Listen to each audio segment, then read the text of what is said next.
Coming up on Great Lakes Now, a lawsuit calls for stricter regulation to fight Lake Erie's algal blooms. How much progress has been made in reducing phosphorus? Effectively zero. New rules target toxic coal ash ponds. They created the mess, they have to clean it up, they have to pay the dime for cleaning it up. And is lead behind the harm to Flint's children or something else?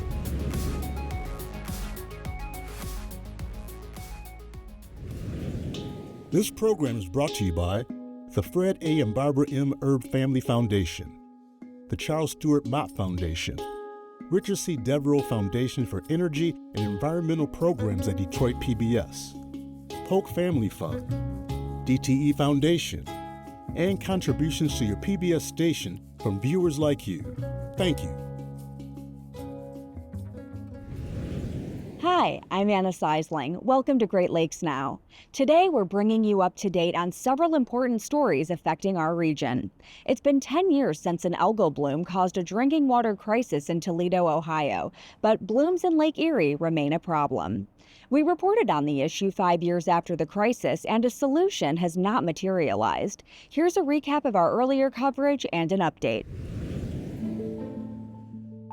What's become the new normal is severe toxic algae outbreaks in western Lake Erie.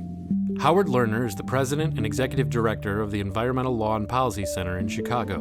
And for the second time in 5 years, the organization is suing the U.S. EPA on behalf of Lake Erie.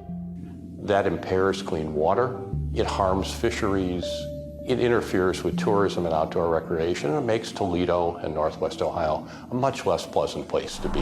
Ed Verhamy is an environmental engineer at Limnotech, which maintains a network of sensors that monitor water quality in Lake Erie. The bloom here goes out about 12 miles offshore. As far as the eye can see, the water's green. And if you look real close, you can actually see the algal colony. It's not like a dye or a stain, the water's green because all the algae are there. The blooms that we're seeing in Lake Erie represent an unnatural flux of nutrients. When you have lots of nutrients and you have warm temperatures in the summertime and you have calm waters, that is conducive to the growth of bloom-forming bacteria, cyanobacteria, that grow to really high densities and that produce molecules that are of concern due to their toxicity. In August of 2014, those molecules would make national headlines. Ohio's governor declaring a state of emergency after routine testing early Friday showed the city's water supply had been contaminated by toxins known as microcystins. There was a very large algal bloom that sat out very close to the water intake crib, but the city didn't really know that the bloom was there until they started sucking it into their water intake, and the bad water was already at the plant. For now, nearly 500,000 people go into the work week without being able to drink water from their taps, and businesses are expected to remain closed. To prevent more crises, the city of Toledo made expensive upgrades to their water plant. Toledo Mayor Wade Kapsakevich. Fortunately now, 5 years after the Toledo water crisis, we have invested so much money into our Collins Park water treatment plant that we can take water that looks like this. By the time it gets to your faucet, it really is among the best drinking water that you can get anywhere in North America. But it is a shame that the ratepayers of Northwest Ohio have had to reach into their pocket for the $500 million over the last couple years needed to turn this into world-class drinking water. And by the way, there is no mystery anymore as to who is causing this problem. Every scientific study of this problem has reached an absolute unanimous consensus that this is a problem caused primarily by agricultural runoff and agricultural interests. The Maumee River watershed drains 5,000 square miles within Ohio, 80% of which is used for agriculture. Phosphorus is a key mineral needed for crop growth, and lots of it is applied to fields in the form of fertilizer and manure. But when rain washes it off of fields and into the river, and the river delivers it to Lake Erie, phosphorus can boost the growth of cyanobacteria and fuel algae blooms. What we know from the Ohio EPA and other data is that more than 90% of the phosphorus that gets into western Lake Erie comes from agricultural runoff. And that's really from two places. That's CAFOs, that's concentrated animal feedlot operations with thousands and thousands of chickens and pigs and cattle. And then that's fertilizer that's spread on the corn and soy fields. A rainstorm comes, it runs off, it gets into the tributaries which go into the Maumee River and then make their way into western Lake Erie. Those nutrients are running off into the water, and the bacteria are able to acquire as much of this nutrient as they need, and they're able to grow almost uncontrollably. So they're able to grow to these really high densities that results in these large amounts of biomass that produce these toxins of concern. Jeff Reuter is the former director of the Ohio Sea Grant program at Ohio State University. The way that really drives the concentration of phosphorus up is applying too much manure. We now know that the vast majority of the manure is spread within 2 miles of a barn, so we tend to have over-application of manure very close to animal operations. And that leads to excessively high concentrations. I am 100% comfortable in telling you that the animal operations are allowed to apply more than 4 times the amount that's needed for maximum crop production. Many citizens believed the water crisis in 2014 would be a wake-up call, leading to action. And in 2015, the states of Michigan and Ohio, as well as the province of Ontario, committed to a 40% reduction in total phosphorus flowing into Lake Erie by 2025. Across the watershed, agencies promoted voluntary practices farmers could adopt to reduce runoff. Several years in, concentrations of phosphorus entering Lake Erie were still the same. But in 2019, researchers got a preview of what can happen when fertilizer and manure application is suddenly and significantly reduced. Chris Winslow is the current director of the Ohio Sea Grant program. The fall of 2018 was very, very wet, meaning farmers couldn't do a lot of the things that they would do in the fall to prepare for the next growing season. And then the spring of 2019 was very, very wet. And so what we know is farmers, producers just could not get out in the field. Half of the fertilizer that is normally purchased in a growing season was actually purchased. Only about 15% of manure that is typically applied got applied. So the amount of phosphorus applied to the fields went down by 62%. And in the runoff, we saw a 29% reduction in flow-weighted mean concentration. So we were essentially 3/4 of the way to our target. We detected that reduction immediately. What that tells me, one thing, we're going to see an immediate reduction if we apply less. But the other thing that it tells me, legacy fields, or these agricultural fields that have excessive amounts of phosphorus already on them, they are an important piece of the problem. Because we reduced the load by 62%, we should have seen a larger than a 29% reduction in the amount of phosphorus coming in. In 2019, frustrated with the state's focus on voluntary action, the Environmental Law and Policy Center and the Board of Commissioners of Lucas County, home to the city of Toledo, sued the U.S. EPA. They sought a cap on phosphorus entering the Maumee watershed by implementing Section 303 of the Clean Water Act, regulatory pollution control known as a Total Maximum Daily Load, or TMDL. In 2023, that lawsuit ended in a consent decree requiring the Ohio EPA to submit a plan for a TMDL to the U.S. EPA, which approved Ohio's plan in 2024. It took a lawsuit to force the US EPA to force the Ohio EPA to develop a TMDL. Fritz Byers is outside legal counsel for the Lucas County Board of Commissioners, a party to the lawsuit in 2019. They feel Ohio's TMDL plan is too weak. We all know that Ohio's TMDL relies for the most part on voluntary compliance measures and ignores the science of what's causing the harmful algal blooms. Hence, yesterday, we had to file yet another lawsuit. The parties in this lawsuit are the Board of Lucas County Commissioners, the City of Toledo, and the Environmental Law and Policy Center.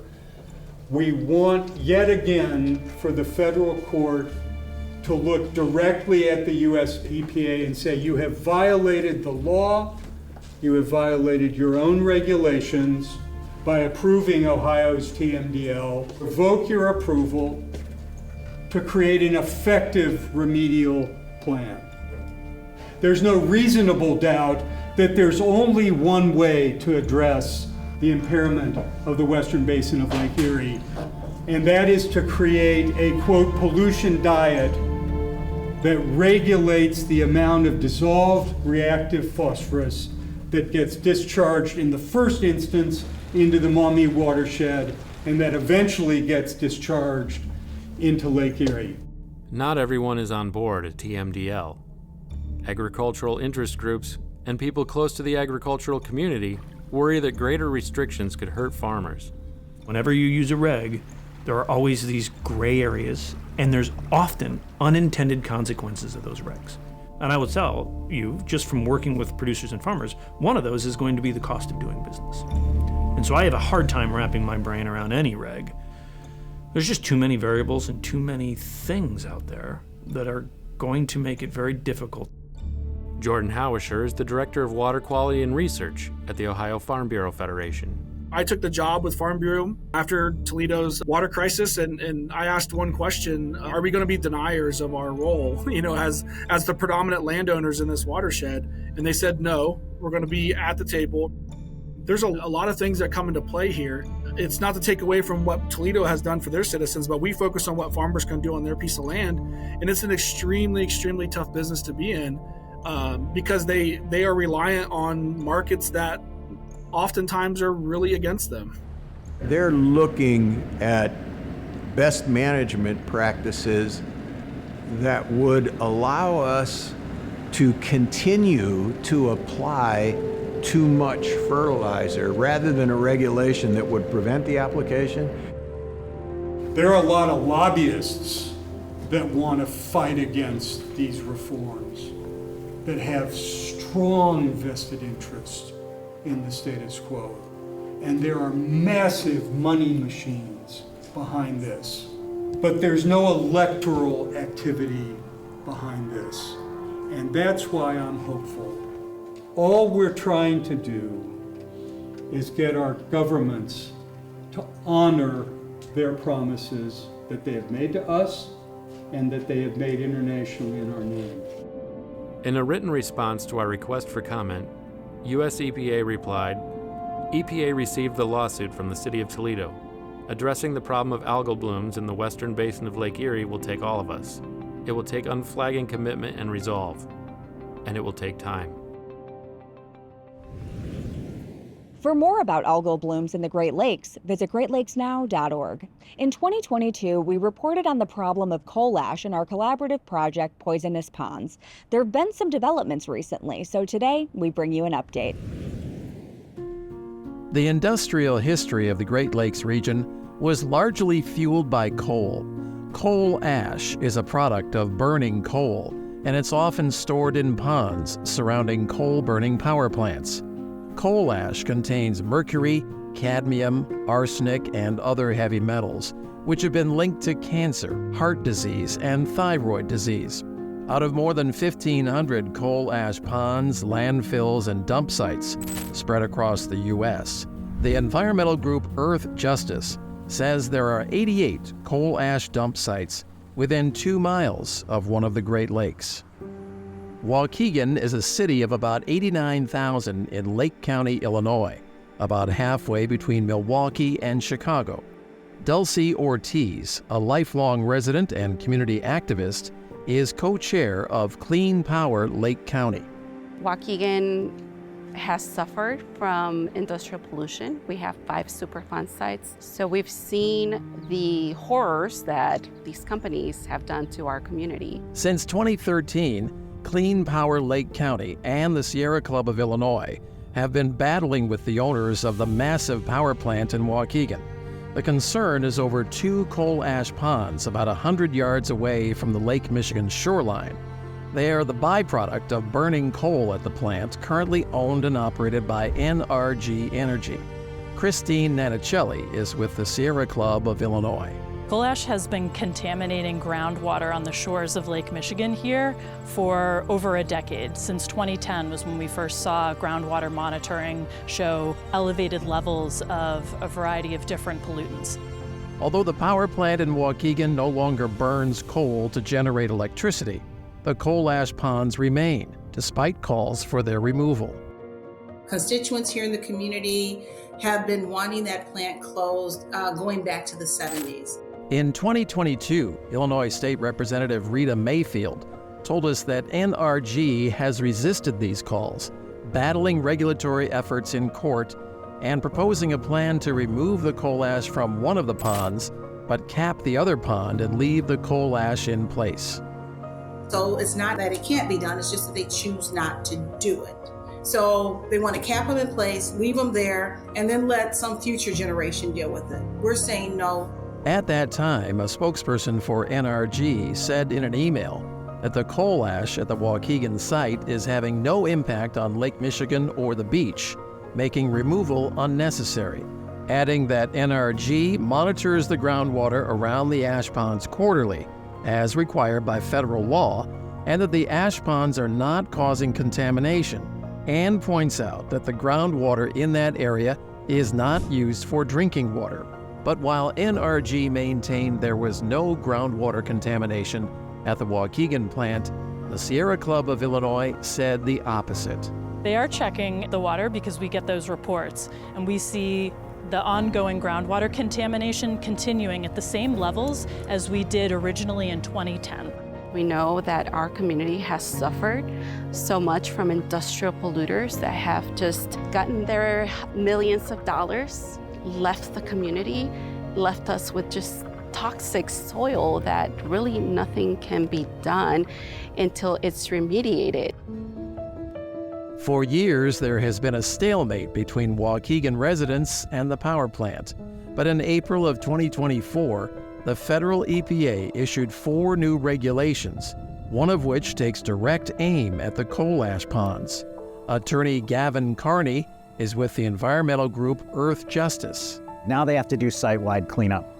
That's the biggest win in the rule. If you look at the states that have lots of coal ash, it's Michigan, Indiana, Illinois, Ohio, Wisconsin to some extent, Pennsylvania. So this is a big issue for the Great Lakes. The new EPA rules eliminate a loophole that Carney says the power industry has been using to avoid cleaning up the coal ash mess. So one of the things that industry has been claiming is that when the rule said that they have to eliminate liquids from coal ash, meaning no water that can then leak out into groundwater, that when EPA said liquids, they didn't actually mean groundwater.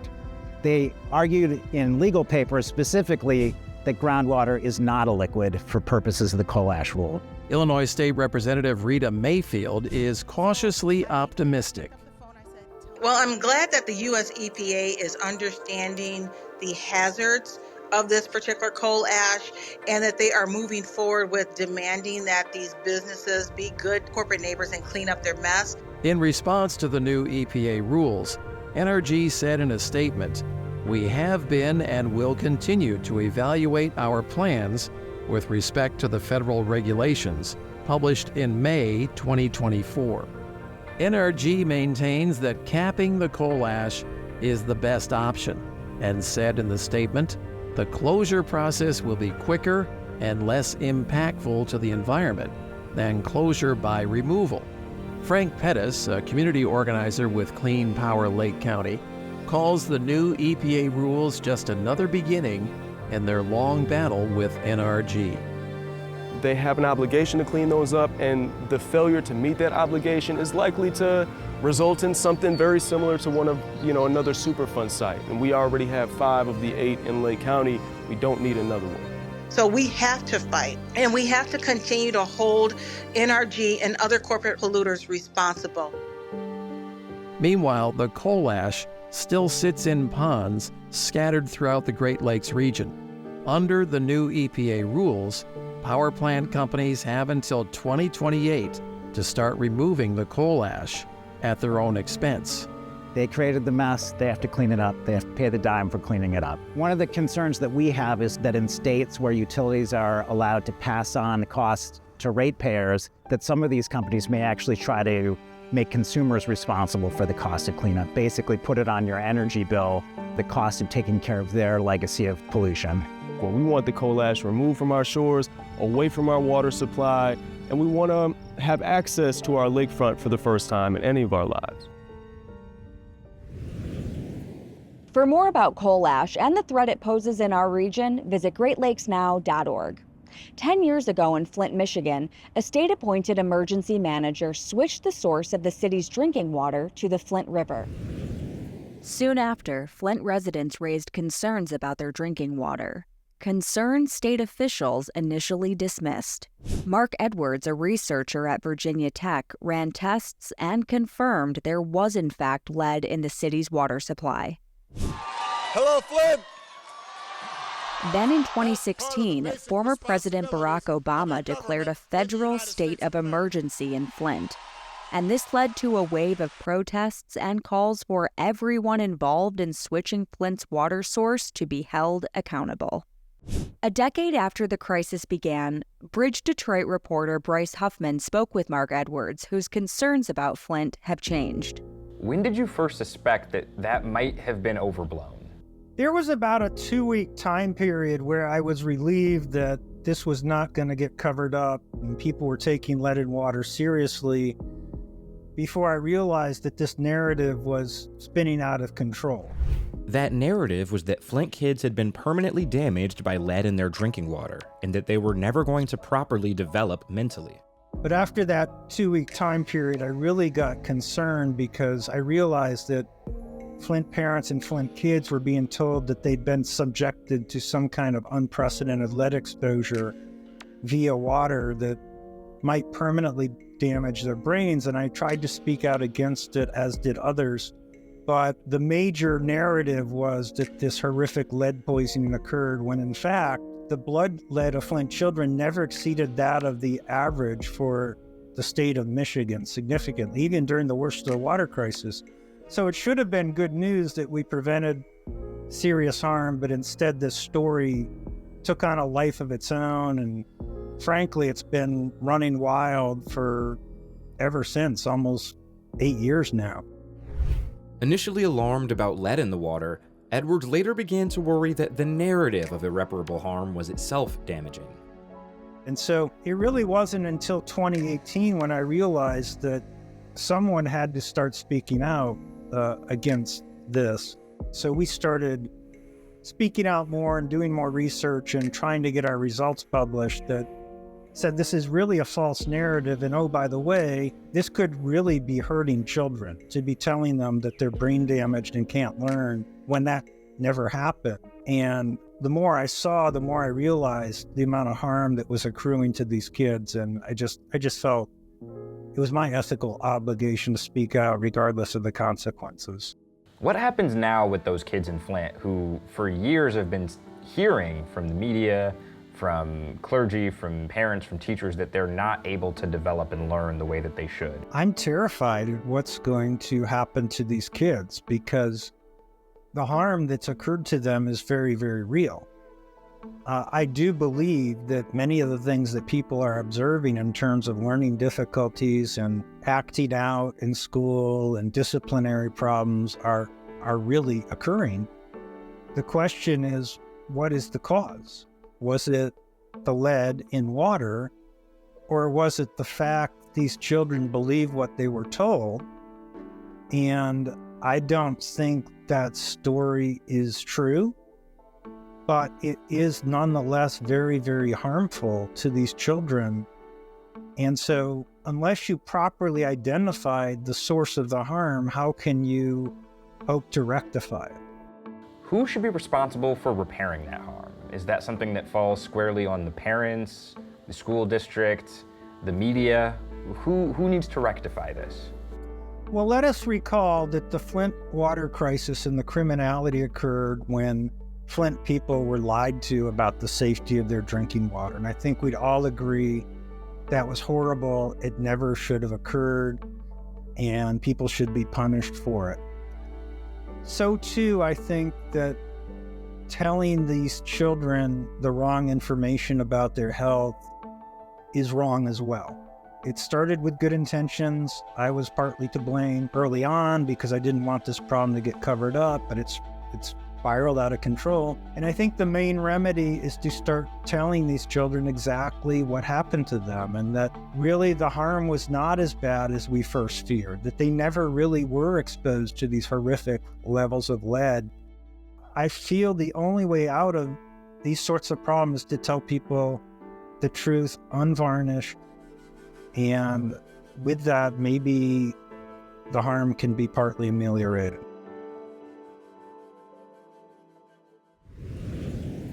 Thanks for watching. For more about the Flint water crisis or any of our stories, visit greatlakesnow.org. When you get there, you can follow us on social media or subscribe to our newsletter to get updates about our work. See you out on the lakes.